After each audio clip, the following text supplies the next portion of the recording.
Welcome to HDPS online classes. I hope you are doing well. तो आज हम class 9 के साइंस के first chapter matter in our surrounding के बारे में डिस्कस करेंगे। मैटर इन आवर सराउंडिंग, हमारे सराउंडिंग में जो मैटर्स है, मैटर होता क्या है इसके बारे में जानते हैं। सबसे पहले जितनी भी चीज़ें हैं, ये पेन हो गया, पेंसिल, कागज़, रबर, जितनी भी चीज़ें होती हैं वो सब क्या है, मैटर है। तो मैटर को हम कैसे डिफाइन करेंगे, कौन सी चीज़ मैटर है, कौन सी चीज़ मैटर नहीं है। तो जो भी चीज़ें पार्टिकल से मिलकर बनी हुई जिनका कुछ मास हो और वो स्पेस को ऑक्यूपाई करती हो, इस तरीके की चीज़ों को हम लोग क्या बोलेंगे, मैटर बोलेंगे। तो मैटर की definition, anything that occupies space and has mass is called matter. Matter में दोनों चीज़ होते हैं, मास और वॉल्यूम दोनों होगा। मैटर किससे मिलके बना होगा, ये पार्टिकल से मिलके बना होगा। पार्टिकल भी किसी चीज़ से मिलके बना हो सकता है, जैसे एटम और मॉलिक्यूल से, लेकिन एटम और मॉलिक्यूल के बारे में हम नेक्स्ट चैप्टर में डिस्कस करेंगे।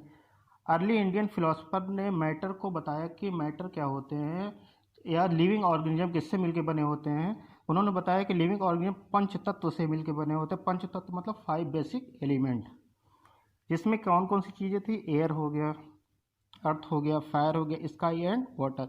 तो जो इंडियन फिलोसफर थे उन्होंने बताया कि मैटर 5 चीज़ों से मिलकर बना होता है, जिनमें ये हैं, एयर हो गया, अर्थ हो गया, फायर हो गया, स्काई एंड वाटर, इन सब चीज़ों से मिलकर बना हुआ है। लेकिन मॉडर्न डे के जो साइंटिस्ट थे उन्होंने बताया या क्लासीफाई किया मैटर को, 2 पार्ट में क्लासीफाई किया। फिजिकल प्रॉपर्टी के अकॉर्डिंग क्लासीफाई किया, केमिकल प्रॉपर्टी के अकॉर्डिंग क्लासीफाई किया। तो सबसे पहले उन्होंने बताया फिजिकल प्रॉपर्टी के अकॉर्डिंग मैटर 3 टाइप के होते हैं, सॉलिड, लिक्विड और गैस। और भी टाइप होते हैं लेकिन हम उसको लास्ट, इस चैप्टर के लास्ट में पढ़ेंगे। 2 टाइप और है, प्लाज्मा और BEC। तो इसके बाद में physical nature of matter. Matter का जो फिजिकल नेचर होता है वो कैसे होता है। Matter is made up of particle. Matter particle से मिल के बने होते हैं, इसके बारे में हमको बताना है, दिखाना है कैसे बने होते हैं। तो इस बुक में एक एक्टिविटी दी गई है। इस एक्टिविटी में एक बीकर लेना है, बीकर या ग्लास ले लेना है। उस ग्लास में 100 ml वाटर लेना है, मतलब 100 ml पानी ले लेना है। उस पानी में तकरीबन 50 ग्राम तक शुगर या सॉल्ट को ऐड कर देना है। ऐड करने के बाद में देखेंगे, उसको डिज़ोल्व करेंगे स्पून से या ग्लास रॉड के साथ में, उसको स्पून कर देंगे। स्पून करने के बाद में क्या देखेंगे कि हमारा वाटर का लेवल बिल्कुल भी इंक्रीज नहीं हुआ, वाटर का लेवल इंक्रीज नहीं हुआ, जबकि उसमें शुगर भी ऐड कर दिया गया या शुगर या सॉल्ट कुछ भी ऐड कर दिया गया, दोनों में से। तो क्यों इंक्रीज नहीं हुआ ये देखते हैं। क्योंकि हमको पता है कि वाटर के जो मॉलिक्यूल्स होते हैं, एक मॉलिक्यूल और दूसरे मॉलिक्यूल के बीच में थोड़ा स्पेस होता है। तो जो सॉल्ट के मॉलिक्यूल्स थे या पार्टिकल थे, वो वाटर के पार्टिकल के बीच में जो गैप था उसमें जाके फिल हो गए। इस वजह से वाटर का लेवल भी नहीं बढ़ा, और इससे हमको पता चलता है कि मैटर पार्टिकल से मिलके बने होते हैं। ठीक है। तो सेकंड है एक्टिविटी हमारे पास क्लास 9 के CBSE की बुक में, how small are these particle of matter. तो मैटर जो होते हैं पार्टिकल से मिलकर बने होते हैं, लेकिन कितने छोटे पार्टिकल हो सकते हैं ये हमको इसमें देखना है, इस एक्टिविटी में। तो क्या करना है, फिर से हमको एक बीकर लेना है, उसमें 100 ml वाटर ले लेना है। उस 100 ml वाटर में पोटेशियम परमैग्नेट क्या डाल देना है, पोटेशियम परमैग्नेट। पोटेशियम परमैग्नेट का फार्मूला KMnO4, पोटेशियम परमैग्नेट इसको बोलते हैं, KMnO4। तो पोटेशियम परमैग्नेट के क्रिस्टल को, इसमें 3-4 क्रिस्टल को लेके इसमें डाल देना है। डालने के बाद में हमारा पूरा सोल्यूशन जो है ये डार्क पर्पल कलर हो जाएगा। कैसे हो जाएगा, डार्क पर्पल। इसमें से जब ये इस सोल्यूशन में से 10 ml सोल्यूशन को निकाल के इस वाले बीकर में, जिसमें कि 90 ml वाटर है, कितना है, 90 ml वाटर में ये 10 ml सोल्यूशन को ऐड कर देंगे। तो क्या होगा, जैसे जैसे इस प्रोसेस करते जाएंगे, जिस तरीके से हम आगे बढ़ेंगे, हमारा जो इस सोल्यूशन का कलर है डल होता जाएगा। इससे पता चलता है कि पार्टिकल लगातार डिवाइड हो रहे हैं, और एक टाइम ऐसा आएगा कि इसका जो पर्पल कलर है वो लास्ट में किस कलर में चेंज हो जाएगा, लाइट पिंक कलर में चेंज हो जाएगा। तो इससे हमको पता चला कि जो पार्टिकल्स होते हैं वो बहुत ही छोटे होते हैं, बहुत ही छोटे होते हैं, इतना छोटे होते हैं कि जिनको हम इमेजिन भी नहीं कर सकते। एक एग्जांपल के तरीके, जैसे एक बहुत बड़ा क्रिकेट का स्टेडियम है, क्रिकेट का स्टेडियम है बहुत बड़ा सा। इस स्टेडियम में एक मटर का दाना गिर जाए कहीं पे, तो इतना छोटा हो सकता है पार्टिकल। नेक्स्ट देखते हैं अब मैटर के स्टेट। तो स्टेट या फेज क्या होते हैं, बेस्ड ऑन फिजिकल स्टेट पे, मतलब फिजिकल नेचर के हिसाब से ये कितने स्टेट में बटा हुआ है, कितने फेज में बटा हुआ है। तो ये mainly 3 solid, liquid and gas में डिवाइड है। सॉलिड, लिक्विड एंड गैस में 2 और होते हैं, प्लाज्मा एंड बीईसी। बीईसी का मतलब बोस आइंस्टीन कंडेंसेट।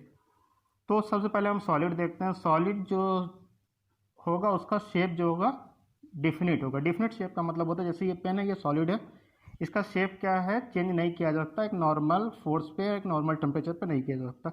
इसका वॉल्यूम भी क्या है, डेफिनेट है, फिक्स है। जैसे हम इसको कहीं पर रख दें, यहाँ पे भी रख देंगे तब भी इतना ही स्पेस को कवर कर रहा है, मास इसका फिक्स है। इसको ऐसे रख देंगे तब भी स्पेस उतना ही कवर कर रहा है जितना इस तरीके से किया था वर्टिकल में रखने पे, ठीक है। तो डिफिनिट सॉलिड का जो शेप होता है वो डिफिनिट होता है और इसका वॉल्यूम भी डिफिनिट होता है। और इसमें क्या होता है, इंटरमॉलिकुलर स्पेस एक वर्ड है। इंटरमॉलिकुलर स्पेस का मतलब होता है ये जो पार्टिकल्स हैं, इन पार्टिकल के बीच में कितना स्पेस है। तो सॉलिड में सबसे कम मतलब सॉलिड, लिक्विड, गैस तीनों में सबसे कम क्या होता है, इसमें स्पेस। 2 पार्टिकल के बीच में जो स्पेस होता है वो सॉलिड में सबसे कम होता है। और इसमें एक और वर्ड आया, मॉलिकुलर फोर्स ऑफ अट्रैक्शन। तो मॉलिकुलर फोर्स ऑफ अट्रैक्शन क्या होता है, मैक्सिमम होता है, सबसे ज़्यादा होता है। सबसे ज़्यादा क्यों होता है, क्योंकि इसके पार्टिकल जो हैं बहुत ही पास पास हैं, स्पेस नहीं दिख रहा है बिल्कुल, ना के बराबर है भी तो ना के बराबर है। इस वजह से इनका फोर्स ऑफ अट्रैक्शन बहुत ही ज़्यादा है। इनको कंप्रेस नहीं किया सकता। कंप्रेस मतलब नॉर्मल फोर्स से इनको दबाया नहीं जा सकता, कंप्रेस नहीं किया जा सकता। डेंसिटी इनकी हाई होती है। डेंसिटी मतलब एक फिक्स एरिया, मान लीजिए इतने बड़े एरिया में ढेर सारे छोटे छोटे पार्टिकल्स दिख रहे हैं। तो इस एक फिक्स एरिया में इतने ज़्यादा पार्टिकल हैं, किसके कंपेयर में, लिक्विड और गैस के कंपेयर में। तो इसकी डेंसिटी क्या होती है, सबसे ज़्यादा होती है। दूसरे में आते हैं दूसरे टॉपिक पे, लिक्विड। लिक्विड क्या होता है, लिक्विड का जो शेप होता है वो इनडेफिनिट होता है। इनडेफिनिट का मतलब होता है शेप चेंज हो सकता है, जिस कंटेनर में रखेंगे उसी का शेप एक्वायर कर लेगा।